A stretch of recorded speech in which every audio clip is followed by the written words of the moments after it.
얘가 2023년 1월 28일 날 시험 봤었던 거예요. 2023년 1월 28일. 자, 이번 강은 1번부터 8번까지 해서 국제회계 기준, 그 다음에 국제회계 기준 다음에 재고자산 단원 문제까지 1번부터 8번까지만 문제를 풀어보도록 하겠습니다. 1번부터 한번 볼까? 자, 국제회계 기준 특징에 관한 설명이다. 올바르지 않은 것은 옳습니다. 국제회계 기준은 원칙 중심 회계 기준이다 라고 말씀드렸죠. 국제회계 기준은 일반 기업 회계 기준이랑 비교를 했을 때 이렇게 일반 기업 회계 기준 비교했을 때 얘네는 규칙 중심이에요. 얘네는 규칙 중심, 다른 말로 규정 중심. 얘네는 원칙 중심입니다. 원칙 중심. 이게 도대체 무슨 말이냐면 규칙 중심이다, 원칙 중심이다 라는 말이 쉽게 얘기해서 이런 거지. 법은 지켜야 된다가 규칙이야, 원칙이야. 도로교통법은 지켜야 된다가 규칙이야, 원칙이야. 원칙이지. 법 지키는 거 원칙인 거죠. 그죠? 그러면 도로교통법을 지킬 때 뭘 어떻게 지킬 거냐? 그죠? 빨간불에는 서라, 파란불에는 가라, 황색불에는 빨리 가라면 운전면허 시험에서 떨어집니다. 황색불에도 어떻게 해라? 서라. 우측보행, 좌측보행 뭐 이런 거 있어요, 없어요? 있죠. 이런 거는 규칙을 다 마련을 해놓은 거야. 그래서 일반기업 회계기준은 규칙 중심이기 때문에 세세하게 다 규정을 다 마련을 했는데 얘네는 원칙 중심이기 때문에 그냥 법만 지키면 돼요. 즉 재무상태표에 자산부채 자본만 들어가면 돼요. 근데 얘네는 재무상태표에 자산부채 자본이 그냥 들어가면 안 되고 자산은 유동자산 먼저, 유동자산 뭐 당좌자산, 재고자산 이 순서대로 다 당좌자산도 현금 먼저, 그 다음에 뭐 예금 이런 식으로다가 다 정해놓은 게 원칙 중심이다, 규칙 중심이다라고 생각을 해주시면 됩니다. 자, 그 다음에 2번 국제회계 기준은 원칙적으로 자산부채에 대해서 공정가치 적용이 확대되었다라고 나와 있습니다. 이것도 맞는 내용이에요. 그래서 얘네는 공정가치 적용이 확대됐습니다. 이게 도대체 무슨 말이냐면 얘네는 역사적 원가 기준이에요. 역사적 원가 기준이다라고 생각을 해주시면 되는데 이게 도대체 무슨 말이냐? 재무상태표를 봤을 때 토지의 금액이 100원이다. 일반 기업 회계 기준을 쓰는 데서는 이 토지의 금액이 역사적 원가라고 해요. 대부분의 회사가 이 토지의 금액이 역사적 원가, 즉 과거의 원가라고요. 과거의 원가. 근데 IFRS를 쓰는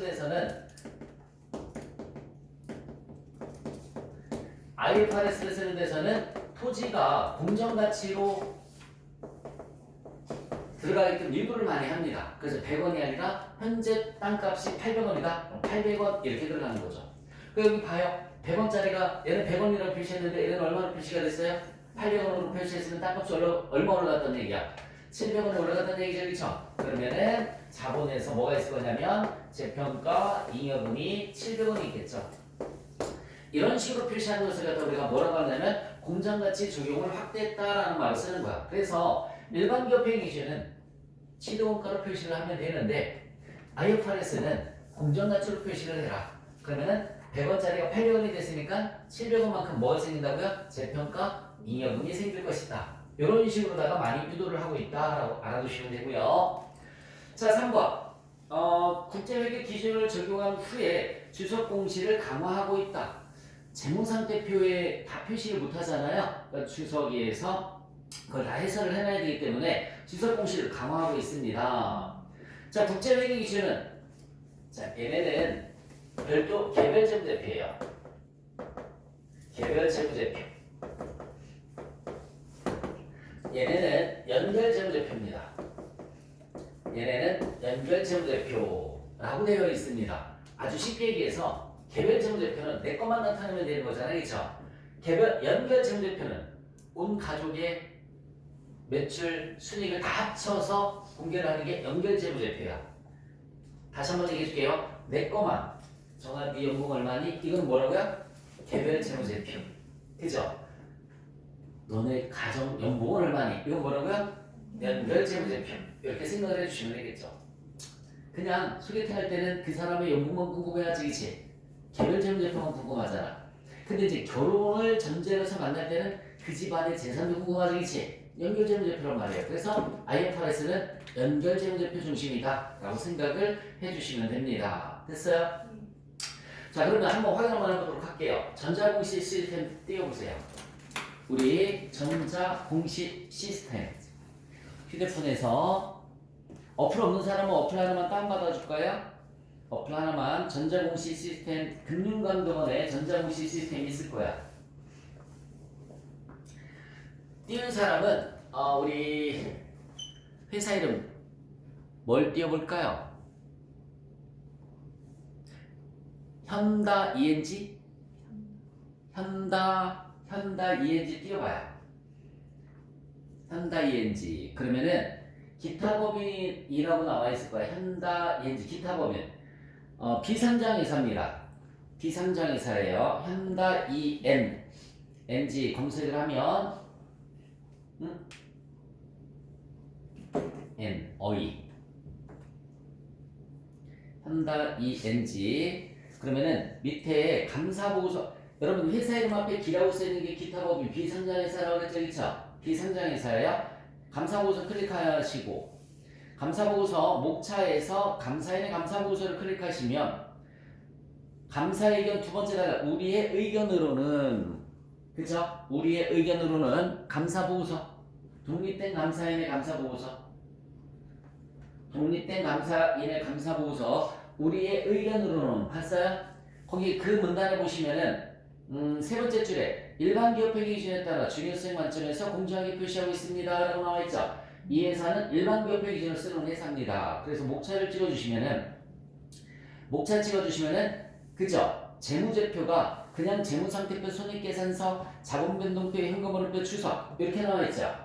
재무상태표 클릭 한번 해볼까요? 재무상태표 다 세세하게 다 규정을 해놨어, 그렇지? 제일 위에 유동자산, 유동자산 밑에 당좌자산, 당좌자산 밑에 현금 및 현금성자산, 단기투자자산, 매출채권 이 순서까지 다 정해놨습니다. 그 순서까지 다 정해놓은 게 바로 뭐냐면 이거야. 규칙 중심이에요. 규칙 중심. 그리고 거기 밑으로 더 내려가봐. 유형자산에서 다시 무슨 자산? 유형자산에 뭐가 있어요? 이 회사 토지도 있고 건물도 있죠, 그쵸? 토지도 있고 건물도 있어요. 그럼 밑으로 쭉 내려가 보세요. 밑으로 쭉 내려갔더니 기타 포괄손익의 토지 재평가이익, 건물 재평가이익이라는 게 있어요, 없어요? 재무상태표에서 밑으로 쭉 내려가면은 토지 재평가이익, 건물 재평가이익이라는 게 있어요, 없어요? 있죠.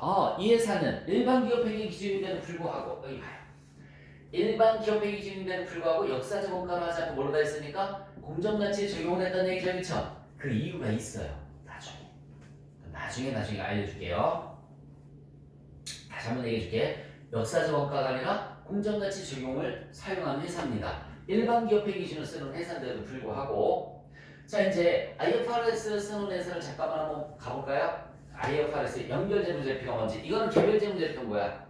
그거는 개별재무제표, 연결재무제표가 뭔지 한번 보러 갈게요. 검색창에서 하이브 쳐보세요. 검색창에서 하이브 치면은 여러 개의 하이브가 나옵니다. 그러면 빨간색의 하이브가 있을 거야. U라고 써있죠? 유가증권 회사라는 얘기입니다. 코스피.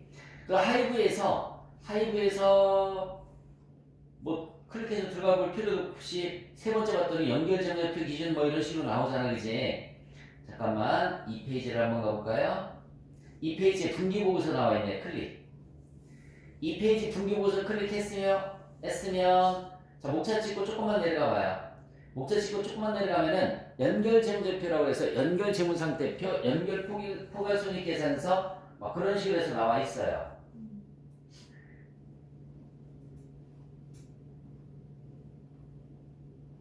이 페이지에 가서 보시면은 분기보고서가 있어. 분기보고서에서 목차 찍어주시면 그냥 좀만 내리면 연결재무제표에서 연결재무상태표, 연결포괄손익계산서 막 다 연결자로 페이지 있죠? 이거 잠깐만 좀 괜찮아요. 개별재무제표 일반적으로 기타법인은 비상장회사는 개별재무제표를 쓰는 거고요. 상장회사는 무슨 재무제표를 쓴다고요? 연결 재무제표 그거 보여주려고 했던 거야. 자 봅시다. 올바르지 않은 것은 4번이에요. 국제회계기준은 별도 재무제표를 기본 재무제표로 제시하고 있는 것이 아니라 연결 재무제표를 기본 재무제표를 제시하고 있습니다. 4번이 틀렸고요. 2번 다음 중 일반 목적 재무보고의 목적에 관한 설명이다. 올바르지 않은 것을 물었어요. 일반 목적 재무보고의 목적은 현재 및 잠재적 투자자, 대여자 및 기타 채권자가 기업에 자원을 제공하는 것에 대한 의사결정을 할 때 유용한 보고기업 재무정보를 제공하는 것이다. 맞습니다. 현재 및 잠재적 투자자, 대여자 및 기타 채권자가 아닌 일반 대중이 일반 목적 재무보고서가 유용하다고 여기더라도 이들이 일반 목적 재무보고의 주요 대상에 포함되는 것은 아닙니다.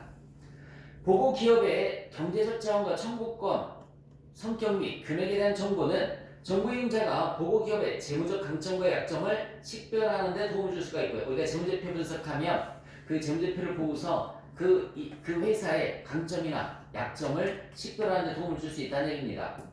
보고 기업의 경제적 자원과 청구권의 변동은 그 기업의 재무성과가 이제 이익이나 손실을 얘기하는 거겠죠? 자, 재무성과 외의 사유로는 변동될 수 없다라고 나오는데 4번은 틀렸어요. 받아 적어보실래요? 재무성과, 콤마시고 채무상품, 콤마시고 지분상품. 자, 다시 한번 재무성과, 그 다음에 채무상품, 그 다음에 지분상품의 발행 등에서 발생한다. 그렇게 메모해 놓으시면 될 것 같아요. 그래서 4번 문장이 틀린 거야. 재무성과 외의 사유로는 변동될 수 없다라고 나와 있죠, 그렇죠? 그 문장이 틀린 거라고요. 재무성과 외의 사유로는 변동될 수 없다라고 나와 있는 게 틀린 거야. 재무성과, 그 다음에 채무상품, 그 다음에 지분상품 등의 거래에서 발생할 수 있습니다. 4번은 틀렸고요. 자, 재무제표 3번 질적 특성에 관련된 설명이다. 올바르지 않은 것을 물었습니다. 재무정보가 정부 이용자에게 유용하기 위해서는 목적적 합성과 표현의 충실성 두 가지 요건을 모두 충족해야 된다라고 나와 있는데 밑줄 쳐볼래? 목적적 합성과 표현의 충실성 밑줄 쳐주시고요. 근본적 질적 특성 이렇게 써보세요. 근본적 질적 특성. 다시 한번 목적적 합성과 표현의 충실성 이렇게 밑줄 쳐주시고 근본적 질적 특성이라고 써주시면 돼요. 그리고 또 하나만 받아 적어주세요. 보강적 질적 특성.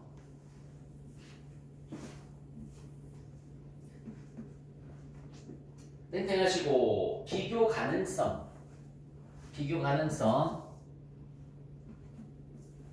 검증 가능성. 적시성. 마지막 하나 더 이해 가능성. 그 네 가지를 우리가 뭐라고 하냐면 보강적 질적 특성이다라는 말을 씁니다. 시험에서 자주 나오는 표현이에요.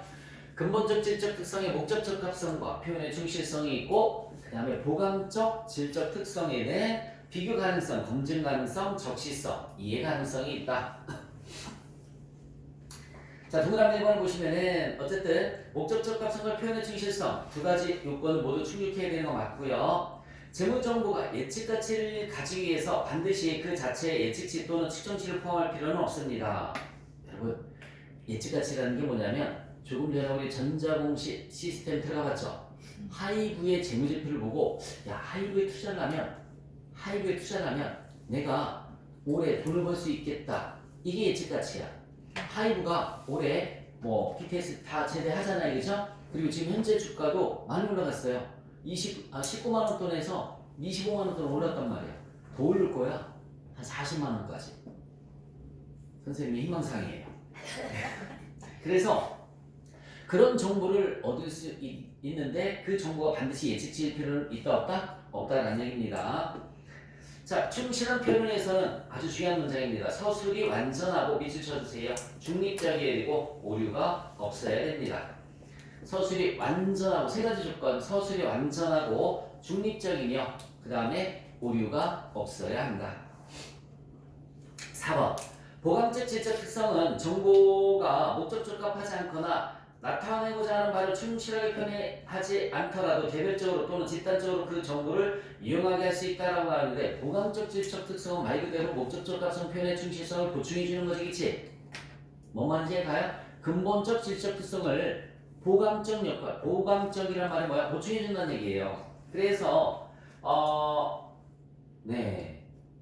충실하게 표현하지 않더라도가 아니지. 표현하지 않으면은 정보를 유용하게 사용할 수 없습니다. 네, 4번은 틀렸어요. 그래서 정보가 목적적 합하지 않거나 이거 목적적 합성을 충족하지 못하는 거지. 또 충실하게 표현하지 않으면 표현의 충실성도 무시하는 거지, 그치? 그러면은 보강적 질적 특성은 정보를 유용하게 할 수 없습니다. 그래서 4번은 틀렸고요. 4번 문제 보시면 자, 포괄손익 계산서에서 단기 순이익과 총 포괄이익 간의 차이를 발생시키는 항목 밑줄 쳐볼까요? 포괄손익 계산서에서 단기 순이익과 총 포괄이익 간의 차이를 발생시키는 항목 밑줄 쳤어요? 기타 포괄손익 이렇게 써보세요. 기타 포괄손익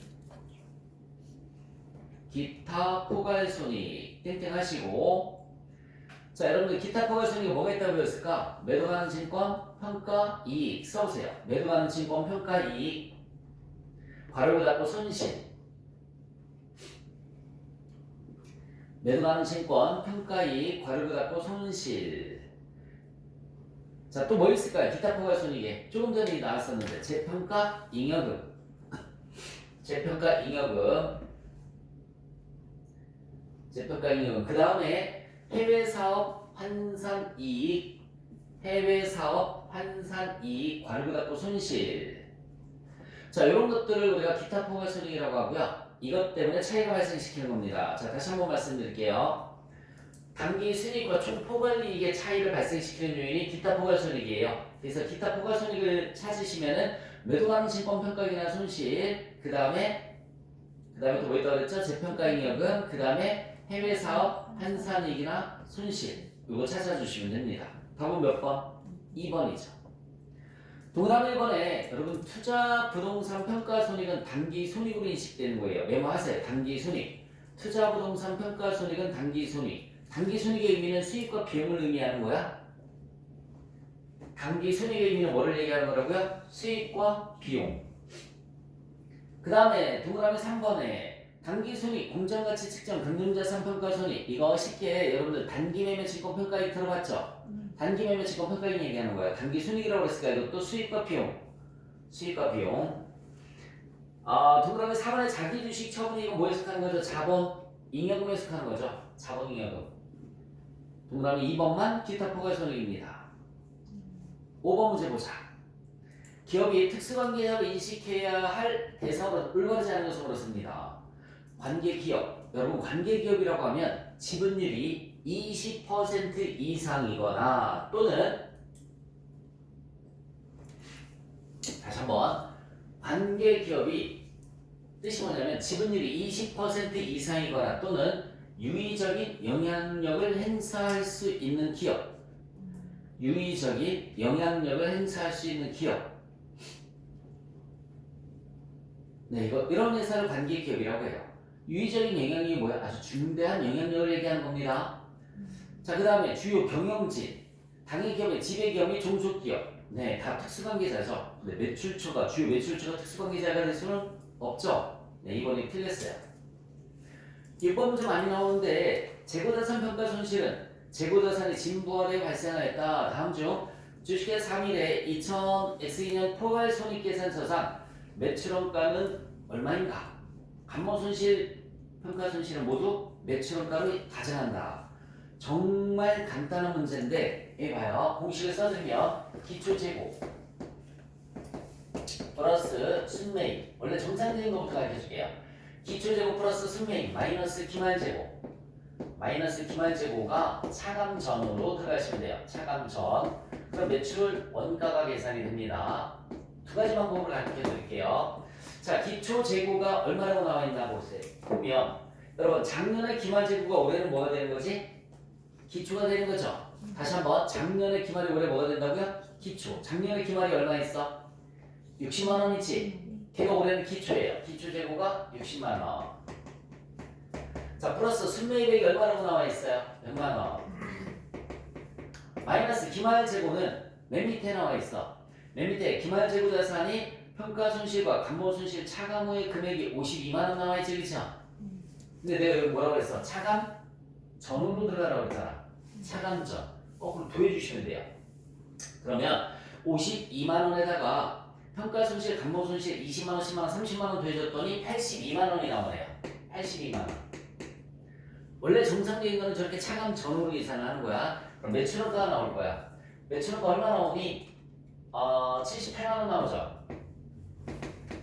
매출원가 78만 원. 근데 이게 끝난 게 아니라 여기다 플러스 정상 감모 손실 플러스 여기 봐요. 플러스 정상 감모 손실 플러스 평가 손실 플러스 평가 손실 얘가 매출 원가가 된 겁니다. 자, 플러스 정상 감모 손실이 얼마 있어요? 플러스 정상 감모 손실이 10만 원 나와 있고요. 왜 정상 감모 손실이라고 했냐면 위에 문제에서 단서 조건에 재고자산 감모 손실과 재고자산 평가 손실은 매출 원가로 인식한다라고 했죠, 그렇죠? 감모 손실이 정상적이면 여기 볼까? 감모 손실은 일단은 평가 손실은 무조건 매출 원가로 처리가 돼요. 평가 손실이 얼마 있어요? 평가 손실이 20만 원 있죠. 여기 20만 원. 그리고 잠깐만 감모 손실은 두 가지가 나눠져 있어요. 정상적인 감모 손실이 있고 비정상적 감모 손실이 있어요. 정상적인 감모 손실, 비정상적인 감모 손실. 정상적인 감모 손실은 매출원가에 가산을 하라고 했고요. 비정상적인 감모 손실은 영업의 비용, 즉 IFRS에서는 기타 비용으로 처리가 됩니다. 기타 비용. 그러니까 시험 문제에서 감모 손실 매출원가로 처리한다 이렇게 나와 있잖아요, 그지? 정상적으로 발생을 했다는 얘기예요. 시험 문제 두 번째 줄에 보시면은 재고자산 감모 손실과 평가 손실은 매출원가로 인식한다, 그렇지? 평가 손실은 무조건 매출원가로 인식하는 건데 감모 손실은 정상적인 걸로 가정을 한 거야. 그래서 얼마 나와 있어요? 감모 손실이 10만 원 나와 있잖아요. 그러면은 108만 원이 매출원가가 된 겁니다. 108만 원. 그래서 답은 1번인데, 자, 시험 문제 풀 때 내가 얘기해 줄게요. 감모 손실이 만약에 이렇게 매출원가로 처리된다. 얘는 평가 손실은 무조건 매출원가라고 그랬잖아. 우리가 메모 한번 해볼까요? 평가 손실은 무조건이에요. 무조건 매출원가예요. 매출원가라는 비용으로 처리가 되는 거예요. 매출원가라는 비용으로 처리가 되는 겁니다. 재경관리사 시험 문제는 지금 현재까지 이렇게 세 개밖에 없어. 매출원가는 얼마니? 이렇게 묻던지 아니면은 비용은 얼마니? 이렇게 묻던지. 잠깐만. 시험 문제가 매출원가는 얼마니? 또는 뭐 비용은 얼마니? 이렇게 나와요. 그리고 항상 조건은 얘는 정상적인 걸로 나왔어. 그리고 평가 손실은 무조건 매출원가니까 똑같이 매출원가로 처리가 되는 거예요. 그래서 뭐 이렇게까지 안 해도 돼. 어떻게 하면 되냐면 기초 재고 플러스 순매입 마이너스 기말 재고 차감 후 계산을 하면 그냥 매출 원가가 계산이 되는 겁니다. 그냥 이렇게만 계산을 해주시면 다 요거 두 개가 해결이 되는 거예요. 매출원가는 얼마니, 비용은 얼마니 같은 거야. 이게 같은 거라고요. 그러면 기초 재고가 60만 원이고 플러스 매입액이 100만 원이잖아요. 마이너스 차감 후가 얼마래? 차감 후가 52만 원. 52만 원. 160에서 52만 원 빼면 108만 원 나오죠. 끝. 이렇게 계산하시면 됩니다. 자, 어쨌든 이따 기술 문제 풀어보겠지만 재경관리사 시험 문제에서는 비정상적인 감모 손실이 나온 적이 없단 말이에요. 항상 옛날 시험에는 나온 적이 있어요. 옛날 시험에는. 근데 지금은 IFRS 이후로는 2011년도 이후에는 거의 나온 적이 없어요. 그러니까 그냥 다 매출원가로 처리되는 그런 것만 물어요. 매출원가 아니면 비용을 묻는데 같은 문장이라고요. 그래서 요 공식에 대입해 주시면 된다고. 기초재고 플러스 순매입 마이너스 기말 재고는 매출원가 저기에 대입을 해주시면 됩니다. 108만 원. 자, 7번 문제를 한번 보도록 하겠습니다. 7번 문제 보시면 다음 중 재고자산 원가 흐름에 대한 가정에 관한 설명이다. 올바르지 않은 것을 물었어요. 한국 채택 국제회계 기준은 재고자산 단위 원가 결정 방법으로 개별법, 선입선출법, 가중평균법, 여러분 후익선출법을 인정하지 않습니다. 후익선출법은 IFRS에서는 인정하지 않아요. 그래서 1번이 틀린 문장이야. 그 이유가 뭐 때문에 그러냐면 잠깐만. 아까 우리 IFRS는 공정가치 적용을 확대한다고 그랬지. 공정가치 적용을 확대한다. 현재 거래되고 있는 금액으로 표시를 해라. 라고 했단 말이에요. 근데 후익선출법은 뭐야? 재고자산을 평가할 때 여기 봐봐. 선입선출법이 있고 후익선출법이 있으면 선입선출법은 옛날 걸 팔아치우는 거지. 그럼 남아있는 게 가장 최근에 게 남아있겠네. 선입선출법은. 다시 한번. 재무상태표에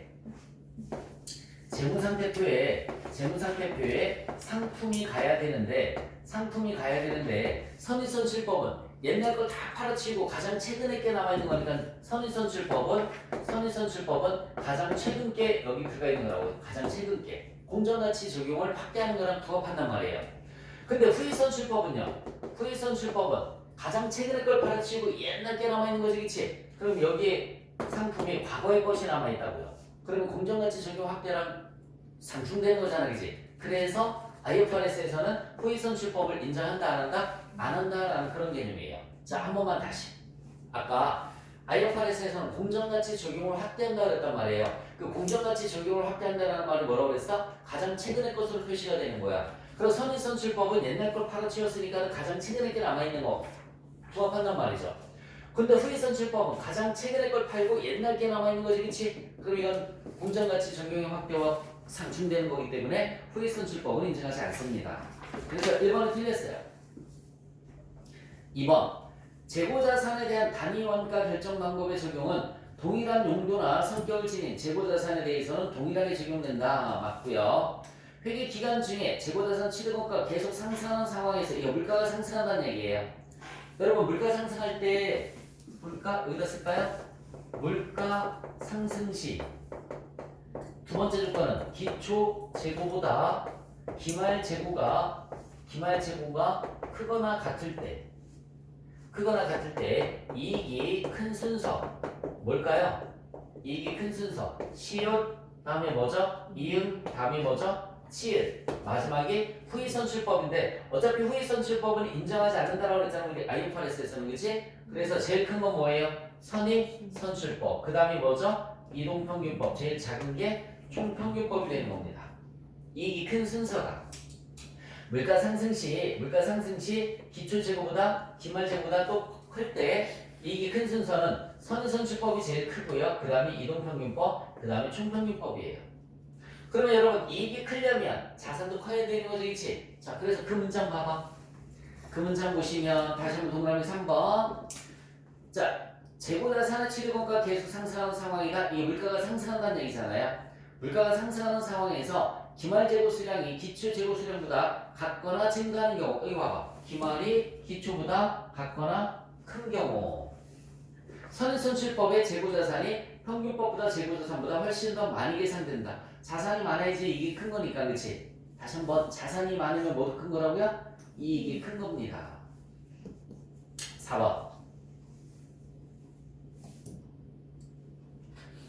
회계 기간 중에 재고자산 취득원가가 계속 상승하는 상황에서 기말 재고 수량이 기초 재고보다 같거나 증가하는 경우 선입선출법의 단기 수익이 평균법보다 많이 계산된다. 저기 써놨잖아요, 그렇죠? 3번하고 4번 똑같은 내용이지. 자산이 많다와 같은 의미가 뭐라고요? 이익이 크다. 자산이 많다. 이익이 뭐라고요? 크다. 같은 표현이에요. 8번 재고자산 평가 손실은 얼마인가? 이런 거 문제 볼 때 일단은 원재료 봐봐. 원재료가 단위당 원가가 얼마인데? 50원이지. 근데 시가가 얼마예요? 45원. 5원 떨어졌지? 5원 곱하기 300개. 5원 곱하기 300개 하면 1,500원 떨어졌죠? 원재료 평가 손실이 1,500원이에요, 일단. 원재료만 봤을 때는 3번이 답이 되는 거죠. 원재료만 봤을 때는. 다시 한번. 원재료만 봤을 때는 550원짜리가 45원이 됐으니까 5원 떨어졌잖아요. 5원 곱하기 300개에서 얼마? 1,500원의 손실이라고요. 근데 제품은 300원이 여기 봐봐. 제품은 원가가 300원인데 시가가 얼마예요? 350원이지. 여기 잠깐만. 원재료를 갖고 뭘 만드니? 제품을 만들지. 근데 제품은 평가 손실이 발생 안 하지. 비싸지겠지. 그럼 원재료도 평가 손실 인식하지 않습니다. 빵원이 답이에요. 다시 한번 얘기해 줄게. 원재료를 하나만 놓고 보면, 다시 뭘 하나만 놓고 보면, 원재료를 하나만 놓고 보면은 평가 손실이 얼마가 생기는 거라고요? 5원이 생깁니다. 원재료를 하나만 놓고 보면 평가 손실이 5원이 생기는 거예요. 5원이. 그런데 제품을 봤더니 평가 손실이 생기지 않고 뭐가 생겼어요? 평가 이익이 생겨버리죠. 그렇죠? 시가도 더 높잖아요. 그러면 원재료도 평가 손실을 인식하지 않는다. 원재료도 평가 손실을 인식하지 않는다. 그렇게 알아두시면 됩니다. 그래서 이 문제에서 평가 손실은 얼마인가 이렇게 물었잖아요. 그렇지? 평가 손실 얼마인가? 얼마가 답이라고요? 빵원. 빵원이 답이 되는 겁니다. 자, 8번까지 문제를 풀어봤습니다.